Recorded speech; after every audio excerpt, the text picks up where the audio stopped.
वो मनुस्मृति जो महिला को, पत्नी को पति की संपत्ति बताती हो, जो महिला को किसी भी प्रकार का अधिकार देने से वंचित करती हो, जो महिला को मानवता का अधिकार देने को भी तैयार ना हो। तो पहले इस संविधान से पहले तो भारत मनुस्मृति से चलता था और मनुस्मृति में महिला को संपत्ति का अधिकार नहीं है।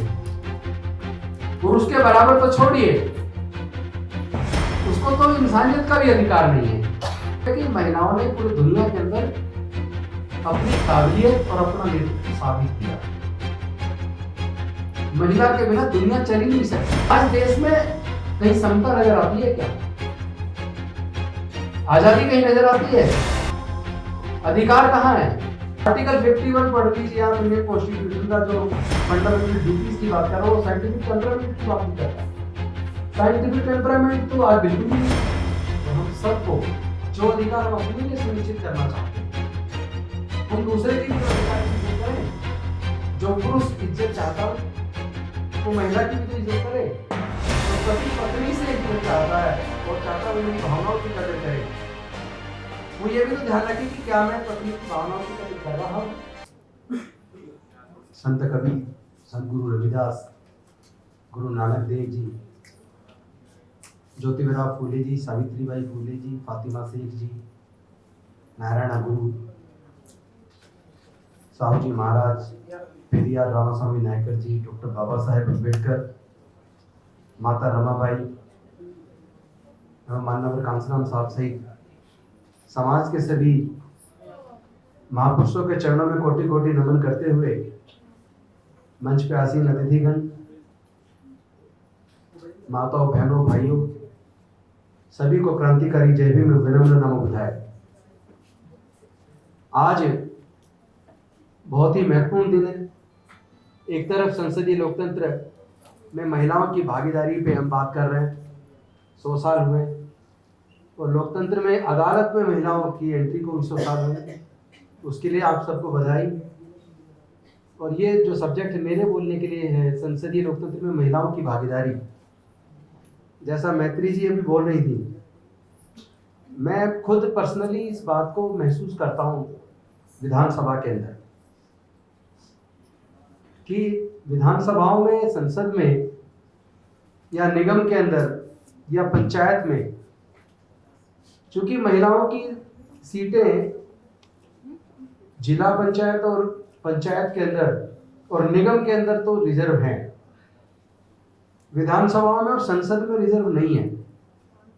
लेकिन जहां पर रिजर्व है वहां भी हालात ये है कि महिला ग्राम प्रधान होगी, लेकिन उसका सारा काम जो प्रधान को करना चाहिए, वो मेरा अनुभव है कि उनके पति या मेल मेंबर्स, पति या पुत्र या मेल मेंबर्स उसका सारा काम देखते हैं। अपवाद हो सकता है कहीं, और निगम में भी हम देखते हैं, और विधानसभा में मेरी बहुत साथी महिलाएं हमारी विधायक हैं, लेकिन मैंने बड़े नजदीक से उनको और उनके परिवार को भी देखा है। अगर उनका बस चले, अगर इस तरह की आजादी हो पुरुष को, तो वो विधानसभा और संसद के अंदर भी पत्नी की वजह वही चले जाए। ये कड़वा सच है। बेशक वहां मजबूरी नहीं जा पाती, लेकिन बाहर उनका सारा काम उनके पति, उनके देवर जेठ और उनके पुत्र ज्यादातर वही देखते हैं। हो सकता है मेरी बात किसी को चुभे, जो मेरी साथी कुलीग हैं वो उनको भी शायद बुरा लग जाए, लेकिन सच तो सच रहेगा, वो बोलना भी पड़ेगा। पहली बात तो यह सोचना गलत है कि महिलाएं काबिल नहीं होती। महिलाओं में काबिलियत की कोई कमी नहीं है, लेकिन पूरे दुनिया में मेल डोमिनेटेड सोसाइटी रही है, और भारत में आज भी मेल डोमिनेटेड सोसाइटी है। एक तो इस सच को स्वीकार करना चाहिए। आप याद कीजिए, जब डॉक्टर बाबा साहेब अम्बेडकर 1951 में हिंदू कोड बिल लेकर आए, पूरा का पूरा सदन, संसद के सभी सदस्य डॉक्टर बाबा साहेब अम्बेडकर के खिलाफ हो गए, और हिंदू कोड बिल जिसमें महिलाओं के हक अधिकार की बात थी, वो बिल गिर गया। और डॉक्टर बाबा साहब अम्बेडकर ने रिजाइन किया कि अगर मैं अपने देश की महिलाओं को उनका हक अधिकार ना दिलवा सका तो फिर मुझे कानून मंत्री बने रहने का कोई हक नहीं है। दुख तब होता है जब उस लड़ाई को में जो भागीदारी बननी चाहिए महिलाओं की, जब वो नहीं बनती है। कोई किसी से पूछे आपकी पत्नी क्या करती है, अगर वो नौकरी में है तो वो बताएंगे कि वो जज है, वकील है, या कलेक्टर है, या कुछ है। और अगर वो घर पे है, नौकरी में नहीं है, कहते कुछ नहीं करती, वो हाउस वाइफ है। ये बेहद शर्मनाक स्टेटमेंट है कि वो कुछ नहीं करती। सच्चाई है कि पूरे घर को अगर कोई संभालता है तो अपने घर में खुद जाकर देख लेना अच्छे से। कई बार पति को पता नहीं होता बच्चे होमवर्क कर रहे नहीं कर रहे, बच्चों को खाना मिल रहा है नहीं मिल रहा, तुम्हारे कपड़े कौन तैयार करके दे रहा है। हालांकि ये सिस्टम उतना उचित नहीं है कि महिला सारा काम करे, लेकिन व्यवहार में, आचरण में यही है। इस सच को झुठलाना ठीक नहीं होगा। लेकिन अगर काबिलियत की बात करें, अगर लीडरशिप की बात करें, अगर क्वालिटी की बात करें, तो चाहे श्रीमती इंदिरा गांधी जी रही हो, चाहे बहन मायावती रही हो, चाहे ममता जी रही हो, चाहे जयललिता जी रही हो, उन लोगों ने अपनी काबिलियत को और अपने नेतृत्व को का डंका भजवाया है। जो हमारी लेखिकाएं हैं या जो ब्यूरोक्रेट्स हैं, जो डॉक्टर्स हैं, इंजीनियर्स हैं, अलग अलग फील्ड में, वहां महिलाओं ने अपनी काबिलियत को साबित किया है। अनफॉर्चुनेटली महिलाओं की स्थिति भारत में जिस तरह अछूतों की स्थिति रही है, दलितों की, पिछड़ों की जो स्थिति रही है, आदिवासियों की जो स्थिति रही है, वही स्थिति भारत में महिलाओं की आज तक बनी हुई है। और मेरा ये मानना, पुरुष तो जिम्मेदार है, लेकिन इसमें महिलाएं भी काफी हद तक जिम्मेदार है। अगर अपनी लड़कियों को वो अपने लड़कों के बराबर खाने पीने में और व्यवहार में, आचरण में, ओढ़ने पहनने में, घर से निकलने में प्रतिबंध अगर कोई लगाता है तो महिला ही लगाती है। मैं राजनीति में आने से पहले 22 साल मैंने वकालत की है, और अपने वकालत के अनुभव से आपको बताता हूँ। चूंकि जब पिटीशंस पढ़ते थे, एलिगेशंस पढ़ते थे, ये एलिगेशन रेयर मिलता था कि ससुर ने दहेज मांगा या ससुर ने गाली दी या बदतमीजी की।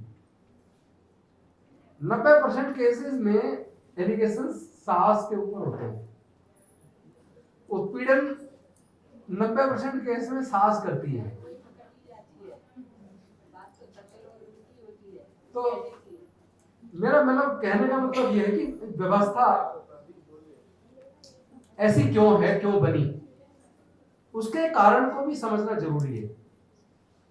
अगर हम कारण को नहीं समझेंगे, उसमें नहीं जाएंगे, उसको नहीं जानेंगे, तो निराकरण शायद संभव नहीं होगा। अगर हम भारत की बात करें तो भारत में मनुस्मृति को पढ़ना जरूरी है। वो मनुस्मृति जो महिला को, पत्नी को पति की संपत्ति बताती हो, जो महिला को किसी भी प्रकार का अधिकार देने से वंचित करती हो, जो महिला को मानवता का अधिकार देने को भी तैयार ना हो। यानी जैसे आज भारत डॉक्टर बाबा साहेब अम्बेडकर जी के बनाए संविधान से चल रहा है, तो पहले इस संविधान से पहले तो भारत मनुस्मृति से चलता था, और मनुस्मृति में महिला को संपत्ति का अधिकार नहीं है। पुरुष के बराबर तो छोड़िए, उसको तो इंसानियत का भी अधिकार नहीं है। और उसी व्यवस्था को, जो व्यवस्था किसी को जन्म से नीच, किसी को जन्म से ऊंच बनाती हो, जो व्यवस्था महिलाओं को संपत्ति और प्रॉपर्टी की तरह देखती हो, और अगर महिलाएं भी उस व्यवस्था को ही पाल पोस रही हो, तो समाधान कैसे होगा? मुझे लगता है कि हमें सबको मिलके इस पे काम करने की जरूरत है। महिला भी अपने नेतृत्व को मजबूत करे। अगर महिला पंच है तो, अगर वो प्रधान है तो है, अगर वो सांसद है तो है, विधायक है तो है, उसको बिल्कुल अपने अधिकार को अपने पास रखना चाहिए, अपने बच्चों को, पति को नहीं देना चाहिए। लेकिन आचरण में जो चल रहा है, इसमें मुझे लगता है कि जो पुरुष का पुरुषार्थ है वो सबसे बड़ा कारण बना हुआ है। मेल डोमिनेटेड जो एक व्यवहार और आचरण में उतर आया है, उसको बदलने की जरूरत है, और वो उसमें महिलाओं को भी आगे आना पड़ेगा। पुरुषों को तो करना ही पड़ेगा, साथ देना पड़ेगा, महिलाओं को स्वयं आगे आना होगा।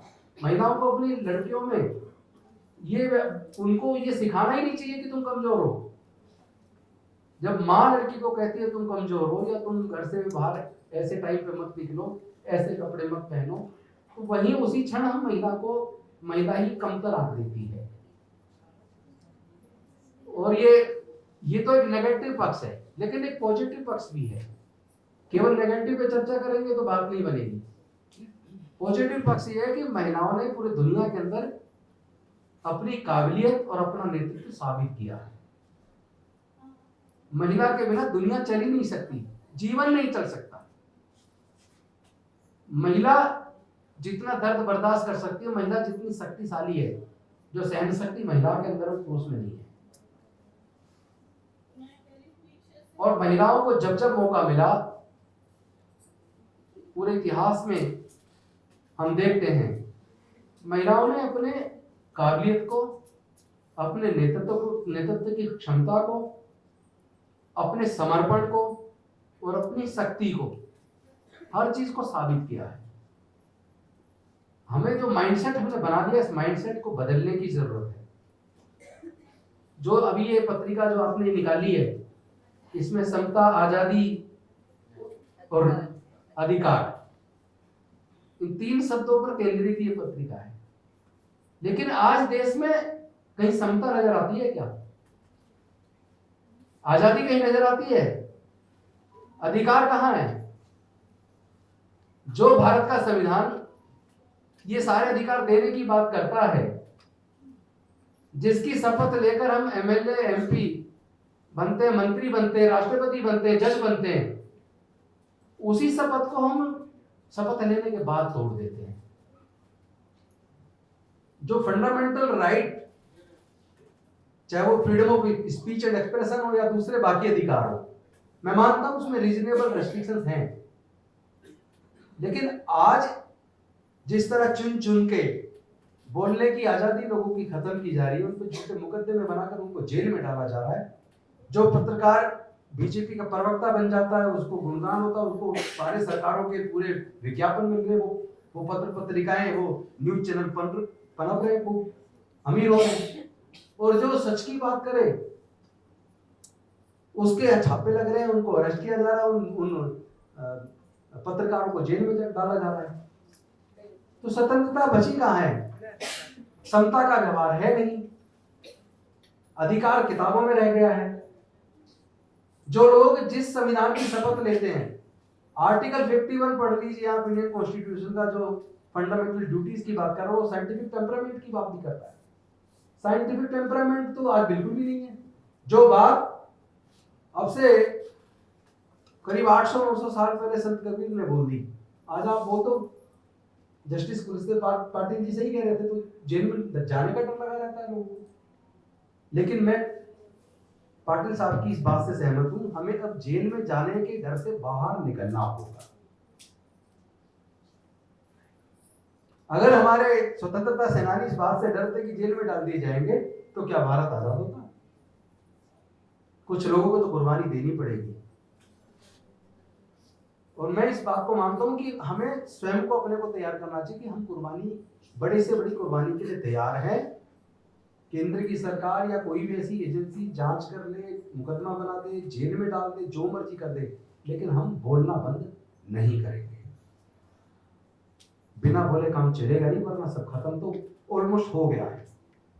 जो अधिकार डॉक्टर बाबा साहब अम्बेडकर दे कर गए, सुनिश्चित करके गए, 70% तो जा चुके हैं, हमारी आंखों के सामने चले गए। हम लोगों ने जितना विरोध मजबूती से करना चाहिए था वो नहीं किया। लेकिन आज भी अगर हम इस लड़ाई को सही दिशा में एकजुट होकर मजबूती के साथ लड़े, तो शायद कुछ बच जाए। वरना तो डेमोक्रेसी भी खतरे में है। तो जब डेमोक्रेसी खतरे में हो, जब बाबा साहब का संविधान खतरे में हो और मनुस्मृति का गुणगान हो, और मनुस्मृति के रचनाकार की मनु की मूर्ति जब कोर्ट के अंदर लगी हो, हाई कोर्ट के अंदर, तो फिर न्याय की बात सोचना। और जुडिशियल ऑफिसर्स जब जुडिशियस डिसीजन देना बंद कर दे, जब माननीय उच्च न्यायालय और सर्वोच्च न्यायालय के जजमेंट के अंदर न्याय नजर ना आए, तो क्या हम इस बात से डरें कि हम अगर गलत बात की आलोचना करेंगे, सच बोलेंगे तो जेल में डाल दिए जाएंगे, कंटेम्प्ट ऑफ कोर्ट हो जाएगी?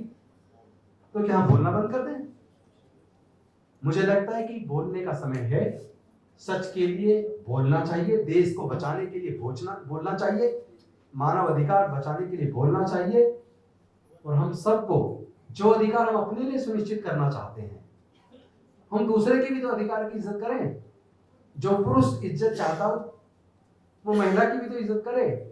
जो पति पत्नी से इज्जत चाहता है और चाहता है वो मेरी भावनाओं की कदर करे, वो ये भी तो ध्यान रखे कि क्या मैं पत्नी की भावनाओं की कदर कर रहा हूं। मुझे लगता है कि ये 22 वर्षा है। हमें सबको चाहिए कि हम अपना जो आचरण अपने साथ चाहते हैं, दूसरों का व्यवहार चाहते हैं, वही व्यवहार हमें भी दूसरों के साथ करना होगा। बस इन्हीं शब्दों के साथ बोलने को तो सब्जेक्ट ऐसा है, किताबें लिखी जा सकती हैं इस सब्जेक्ट पे। और चूंकि बड़े विद्वान लोग आए हुए हैं आज की इस आयोजन में, आपने मुझे बोलने का मौका दिया, मुझे बुलाया और सम्मान दिया, मैं इसके लिए आपका आभार व्यक्त करता हूँ।